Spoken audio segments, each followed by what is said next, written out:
চৌকাঠ নিয়ে আলোচনা করব।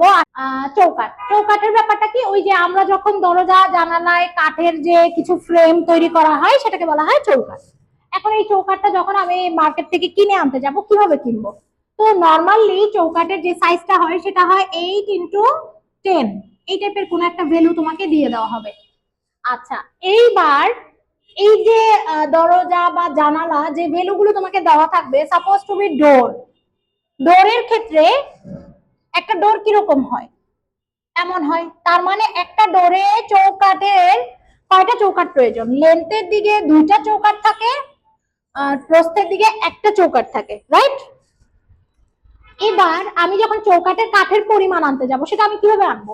অফকোর্স সেটাও মিটার কিউবেই হবে।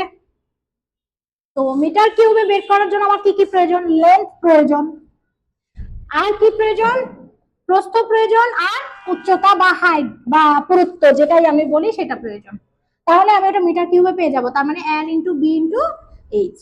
এখন এই চৌকাঠটা তৈরি করার জন্য বা বানানোর জন্য আমি লেন্থ কিভাবে পাবো? এই যে ইজি, এইখান থেকে শুরু করে এই এতটুকু পুরাটাই ওর লেন্থ হবে না? তার মানে আমাকে যদি এটা বলে দেয়, সাপোজ টু বি এটা আমাকে বললো 250, তাহলে আমার দুইটা 250, তাহলে লেন্থ কত হবে? 250 × 2 প্লাস প্রস্থে একটা ভ্যালু আছে, সাপোজ এটা 150 দেওয়া আছে,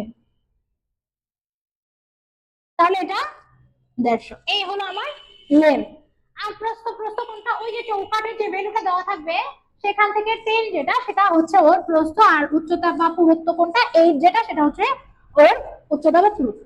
এটা দিয়ে গুণ করলে আমি কি পাবো? চৌকাঠের ভ্যালুটা পেয়ে যাবো। দ্যাটস ইট, চৌকাঠটা আমার ইজিলি শেষ।